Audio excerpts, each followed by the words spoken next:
On va enchaîner par la dernière présentation sur les stratégies globales pour la gestion et la prévention de l'asthme qui sera présentée par Dr Sarah Amin. À vous la parole.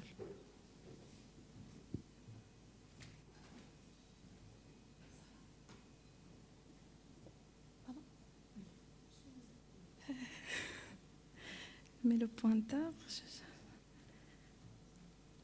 Bonjour tout le monde. Donc, le comité scientifique du Congrès m'a demandé de vous rapporter les dernières recommandations dans la prise en charge de l'asthme selon le GINA 2024. Alors, pour le chapitre du diagnostic, comme vous savez, que l'asthme s'est défini par des symptômes respiratoires qui sont... Je ne vois pas le pointeur. Il est où le pointeur? Avec le pointeur finalement. Pointeur.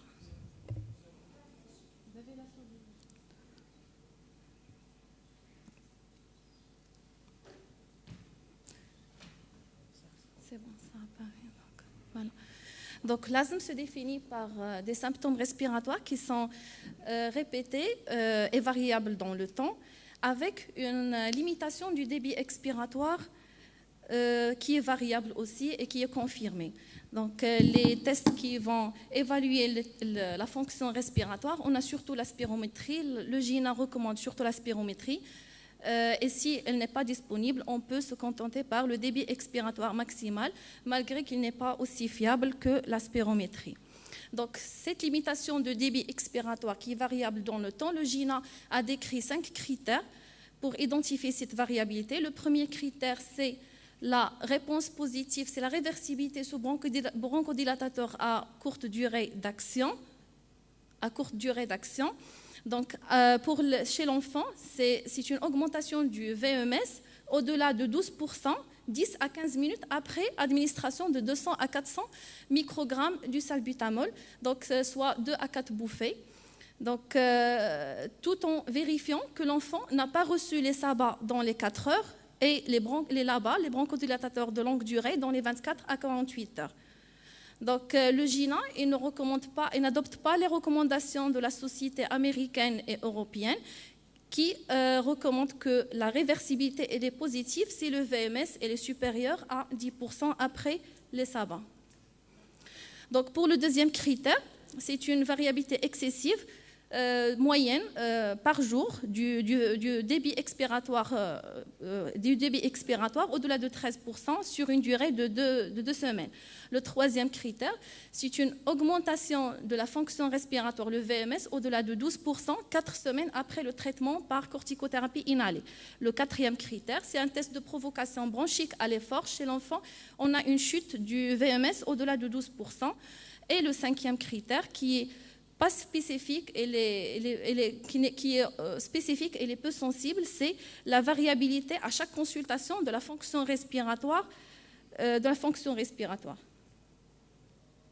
Donc, pour ce qui est de la toux variante de l'asthme, donc c'est un phénotype clinique de l'asthme. Dans la toux variante de l'asthme, on a une spirométrie qui peut être normale. Donc, pour objectiver cette limitation du débit expiratoire, on a recours au test de provocation bronchique. Certains patients peuvent présenter ultérieurement une réversibilité positive au bronchodilatateur. Donc, quelques notions qui permettent de distinguer la toux variante de l'asthme des autres toux non productives, les diagnostics différentiels à type de RGO, de sinusite chronique, de bronchite à éosinophile, c'est qu'il y a une présence des éosinophiles dans les expectorations et qu'il y a une disparition de la toux après corticothérapie inhalée. Et si on arrête la corticothérapie, la toux réapparaît. Pour le traitement de la toux équivalente de l'asthme, c'est le même traitement de la prise en charge de l'asthme. Donc, pour l'évaluation du contrôle de l'asthme, selon GINA 2024, il ne faut pas se limiter à une durée de 4 semaines pour évaluer la durée. Donc, il faut aller plus loin, même s'il y a les erreurs de rappel peuvent exister. Et les quatre critères cliniques pour évaluer le contrôle de l'asthme sont les symptômes diurnes, les réveils nocturnes, l'utilisation, le recours au traitement d'urgence et la limitation de l'activité physique. Donc, il faut aussi contrôler d'autres facteurs de risque qui sont...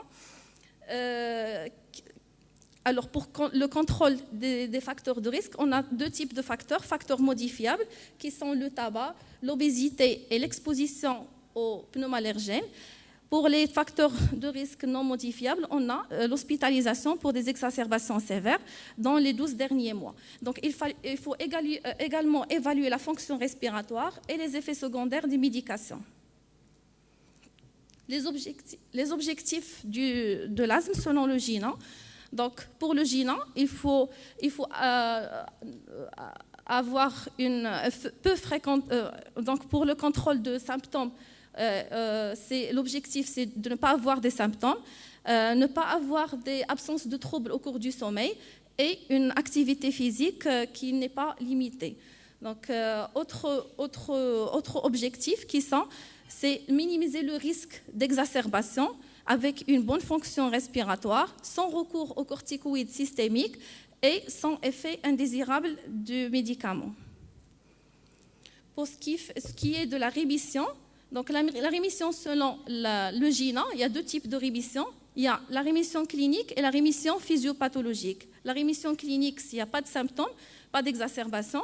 Donc, et la rémission physiopathologique, c'est avoir une bonne fonction respiratoire et il n'y a pas d'augmentation des facteurs inflammatoires. Le traitement initial pour les enfants au-delà de 12 ans et les adultes, donc selon le GINA, il y a trois groupes d'âge, les moins de 5 ans, entre 6 et 11 ans et au-delà de 12 ans.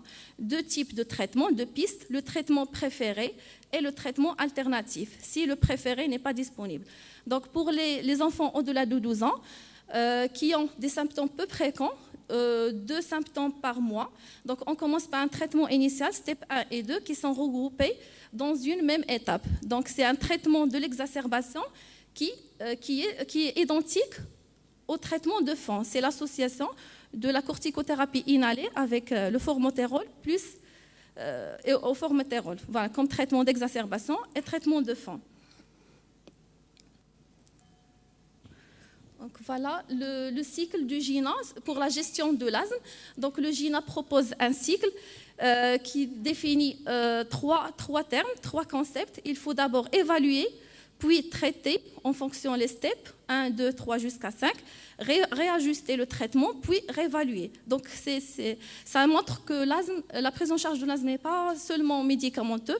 Il faut toujours évaluer la technique d'inhalation, la gestion des comorbidités, les objectifs des parents, la fonction respiratoire et les effets secondaires.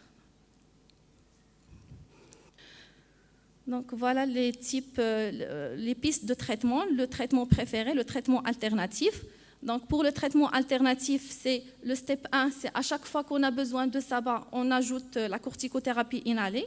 Donc si on a des symptômes qui sont peu fréquents, pour les malades qui ont des symptômes chaque jour fréquents, avec une faible fonction respiratoire, des exacerbations sévères, des antécédents d'exacerbation sévères, une exposition au tabac, aux pneumoallergènes. Là, on démarre un traitement par l'association corticothérapie inhalée formoterol à faible dose et on continue. Donc, pour le traitement alternatif, les enfants au-delà de 12 ans, le GINA ne recommande pas, par mesure de sécurité, le GINA ne recommande pas l'utilisation des sabbats seuls. Donc, à chaque fois qu'on utilise le sabbat, on utilise avec la corticothérapie inhalée à faible dose.